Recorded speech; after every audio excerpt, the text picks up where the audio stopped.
आजकल देखा जाता है कि एक चलन है नया इलेक्ट्रिक ब्रश का, और पहले अगर हम ग्रामीण क्षेत्र की बात करें तो ऐसा देखा जाता है कि वो दातुन का इस्तेमाल काफ़ी ज़्यादा करते हैं। मैं आपसे जानना चाहूँगी कि कौन सा ब्रश ज़्यादा अच्छा होता है दांतों के लिए? नॉर्मल ब्रश जो हम आमतौर पे यूज़ करते हैं, दातुन, या फिर इलेक्ट्रिक ब्रश?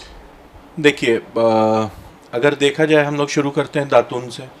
दातुन अगर जैसे लोग बोलते हैं नीम से हम लोग करते हैं तो अच्छा है, नीम का उसको कोई कंट्रोवर्शियल चीज़ नहीं है, एक्सेप्टेड है, वेल एक्सेप्टेड कि नीम का जो अर्क है वो बहुत अच्छा है स्किन के लिए, हेल्थ के लिए, एवरीथिंग।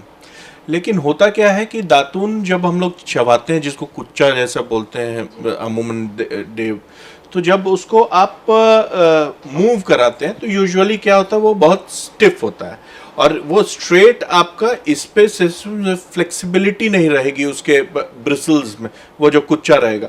होगा क्या कि जब आप रगड़ते हैं तो बहुत ही एग्रेसिवली उसको रगड़ते हैं, बहुत देर तक रगड़ते हैं, जिसके कारण से वो उसमें काफ़ी दांत घिस जाता है और कनकनाहट और झंझनाहट की समस्या ये सब उत्पन्न हो जाती है। जब आते हैं आप नॉर्मल ब्रश पे, तो नॉर्मल ब्रश हम लोगों को सॉफ्ट ब्रश यूज़ करना चाहिए, सॉफ्ट या सुपर सॉफ्ट। और एक टेक्निक है जिससे हम लोग ब्रश करते हैं, वो है कि जो ब्रिजल्स है वो ऊपर से नीचे की तरफ इस तरह से ऊपर में आएगी और साइड में इस तरह से 20 to 25 स्ट्रोक्स देंगे और अंदर में इस तरह से एक ही जगह पे। और जब नीचे का दांत है तो सेम नीचे से ऊपर की तरफ, ऊपर के दांत में ऊपर से नीचे की तरफ ये स्ट्रोक्स देंगे, जिससे वो दांत आपका जो दो दांत के बीच में जो स्पेस है उससे साफ हो जाएगा। इसके अलावा हमें डेंटल फ्लॉस या वाटर फ्लॉसर का यूज़ करना चाहिए, जिससे कभी खाना नहीं, अगर फंस रहा है, खाना नहीं फंसेगा तो पॉकेट नहीं होगा, पॉकेट नहीं होगा, खाना उसमें नहीं रहने के कारण इन्फेक्शन नहीं होगा और आपका ओरल हाइजीन जो रहेगा बहुत ही प्रॉपरली मेंटेन रहेगा, जिससे और भी कोई भी समस्या होने की संभावना बहुत ही कम रहेगी। तो हम ये समझ सकते हैं कि नॉर्मल ब्रश जो हम यूज़ करते हैं वो हमारे दांतों के लिए सबसे अच्छा होता है। जी सर, और साथ ही ये भी जानना चाहूँगी कि बहुत से ऐसे लोग हैं जिनका दांत टूट जाता है या दांत खराब हो जाता है, उन्हें दांतों का रिप्लेसमेंट करना है, तो वो कैसे कर सकते हैं और कितना ज़रूरी है दांतों का रिप्लेसमेंट करना?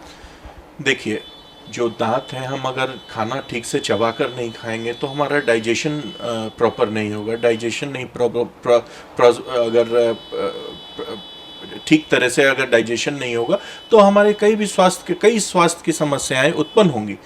तो हमें खाना को अच्छी तरह से, हमारे पूर्वज भी और जो बड़े लोग हैं वो तो सदा यही कहते हैं कि खूब अच्छे से चबा चबा कर खाना खाओ ताकि खाना पचे और हमें बहुत सारी पेट की समस्याएं हैं, ये सब का उत्पन्न ही नहीं होगा। और अगर दांत न रहे तो आप कोई भी खाने का प्रॉपर आप स्वाद नहीं ले सकते हैं, आपको वो पचेगा नहीं खाना।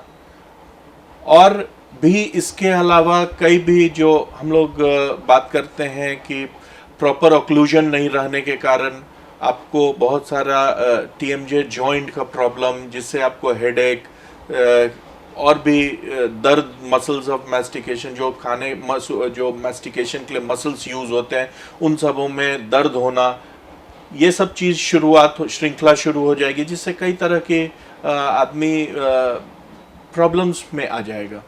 तो रिप्लेसमेंट तो बहुत ही ज़रूरी है। अब हम लोग आते हैं कि किस किस तरह का रिप्लेसमेंट हो सकता है।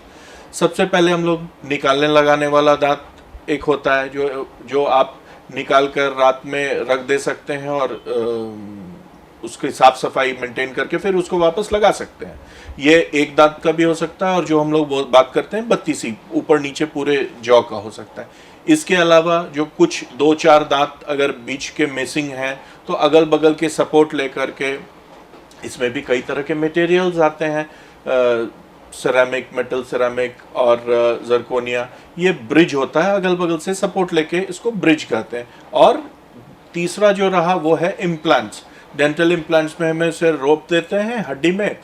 ये सब तभी संभव है जब आपका बोन की क्वालिटी अच्छी है, आप बहुत इस तरह के डिजीज़ से नहीं है जिसमें बोन की क्वालिटी या इन्फेक्शन होने की संभावना बहुत ज़्यादा रहती है। उसको छोड़कर आप इम्प्लांट करते हैं, इमीडिएट भी उसको उस पर क्राउन लगा सकते हैं या वेट करके उस पर जो क्राउन या ब्रिज जो भी है आप लगाते हैं, इससे वो फिक्स दांत हो जाता है।